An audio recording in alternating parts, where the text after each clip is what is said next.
Hey guys, we're going to do a quick video today. It's just going to be about what to do when it rains and rains and rains like it's been doing in Georgia, and you wind up with having a lot of water in your floorboard. So guys, it's a real quick video, 8 or 9 minutes, and we'll get into that in just a second. Before the video though, I want to do one quick rant that's been on my mind lately, especially if you're into trading and buying and selling Jeep parts. I'm sure you use Craigslist if you do, or Let Go, or whatever. Facebook yard sale apps or whatever to find parts and sell parts.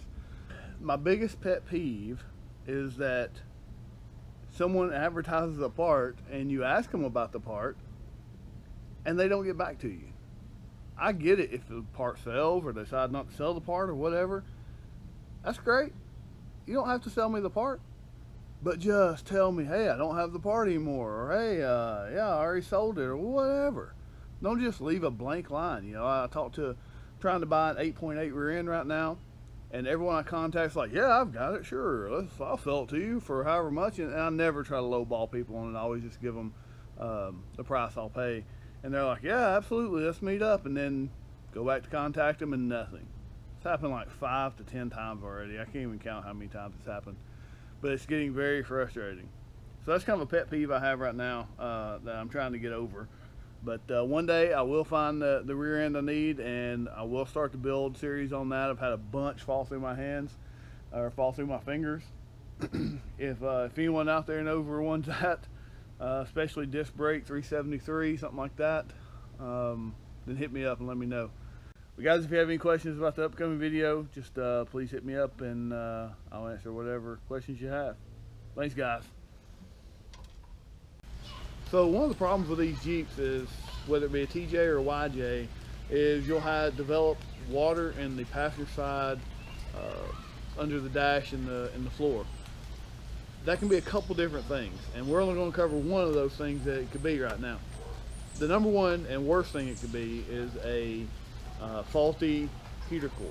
So if the water that's draining into your floorboard is sudden, doesn't have anything to do with the weather, and is sweet smelling or antifreeze smelling, then you probably have a bad heater core, and that sucks because you have to pull the dash not all the way out, but a lot of the way out, and you have to take you half a day to change out a heater core if you know what you're doing. It could take a full day if you're kind of feeling your way through it.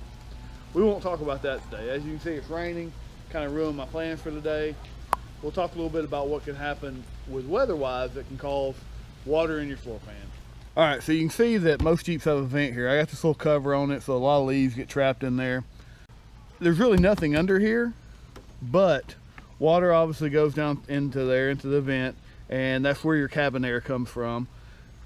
And there's a drain in here that comes down and right here, about right here in the firewall, and will drain out to the ground. If that drain becomes clogged, then the water will fill up enough to go into some creases and wind up in your floorboard. Now my floorboards are wet right now because it's raining and because I drove around with the top off and it's not really that wet, but when my leaves, during the winter time and there's a lot of leaves, I get a lot of leaves up there, and sometimes water will come in right here during a hard rain. There's a couple ways you can fix it. You can clear out the drain from the outside by putting some compressed air in it and trying to blow the leaves back up, but they're just going to come back down in there. The best thing to do is to keep the vents clean and clear, and if they get too clogged up, I'll show you what to do. So the first thing you do is you're going to take this cowl off, and that's very easy. You might have seen me take these off when I was doing my cage. There's a little clip that pulls up, and then these work their way right off. You can see the bottom of the clip right here, or push that down, or you can pry it down with a screwdriver, and that will unlock the clip. See that clip come down? Hopefully you can see that. And then work that off. And you can kind of see how the clip is right there. See how that works?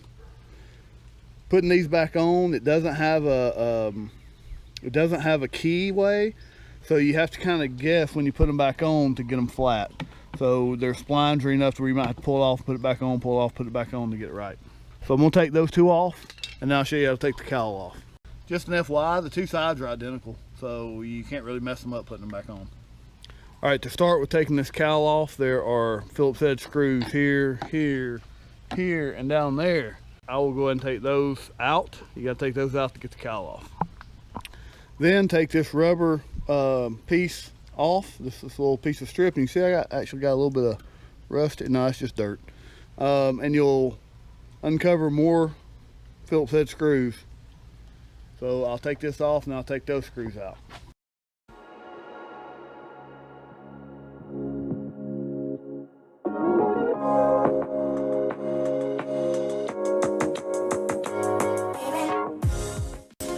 Look at all the trash in this cowl. I'm getting disgusting air in the cab. Of course, my top's off, so it don't really matter. So the reason I had to take that off is there's one more screw right there. That's 7 total Phillips head screws.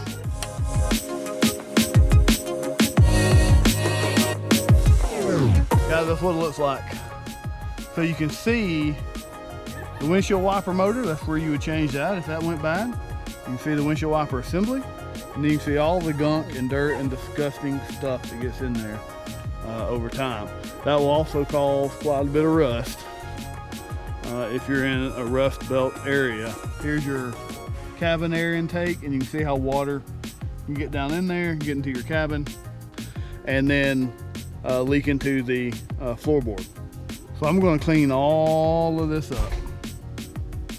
With some paper towels and whatever, and get it nice and shiny again, and get all this gunk out, and then I'll take that plastic piece off and let you look down in there.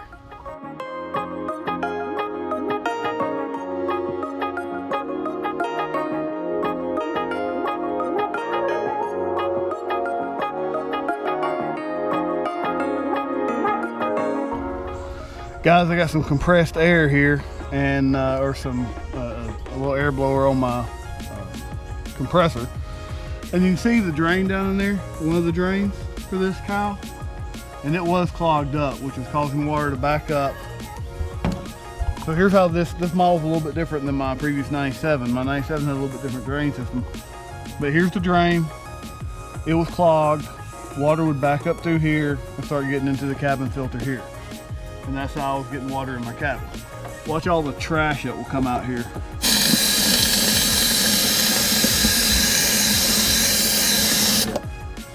And I've already blown most of it out, so all that trash just came flying out of there just now. All right, my compressor's a little bit loud, but bear with me. I'm gonna take these screws out, and we're gonna look down into the cabin filter here. So that is where you suck in air for the AC system. Your blower motor sucks in, and you got cabin air. All right, guys, so that is the cowl and the intake system there, at least the air conditioning cabin intake system for a 299 TJ. It's gonna be the same for most TJs. My 97 was a little bit different. 97 was a little bit of a bastard year, so it was a little bit different, but not much. Let me know if you have any questions, guys, and hopefully this helped. If you're getting air, if you're getting water in your floorboard that's not coming from the heater core, this is where it's gonna come from. Your drain's gonna get clogged. It's gonna back water up. It's going to get down into your filter, and then it's going to go straight down to the floor through the blower, where the blower motor is and all that. And it won't be a lot, but it will be some if you're in really heavy rain, or if your Jeep's been sitting. You may hear sloshing that isn't coming from your heater core, and when you take a sharp left-hand turn when you first leave in the morning, or you're going uphill, you may get a sudden rush of water in your floor, and it's not antifreeze, and this is also where it will be coming from. So guys, I hope this helped. It took me a little while to figure it out because when I first figured it out, it was before the internet was a source of information. And yes, I am that old. Also, it's just good to get this clean, especially for you guys that are up north where you have all the crud and the crap and the salt. Clean this out, and it keeps a lot of this from getting rusty. So guys, thanks for watching the video. Hopefully it was educational. And as you can see, I decided not to put the plastic scoop back on yet. I'm not sure if I'm going to or not still, but it did fix the problem with the water sloshing. It was clogged up. Water would fill up, it'd slosh over into the cabin filter, or where the cabin air comes in. It would go down, and then it would come down. It doesn't do it anymore. I hear no more sloshing sounds, and it worked perfectly. So hopefully it works for you too, if y'all are having the same issues. Thanks for watching, guys. Hit the subscribe button if you like what you see, and like the video, and we'll try to put out some more content soon. Thanks. Have a great day.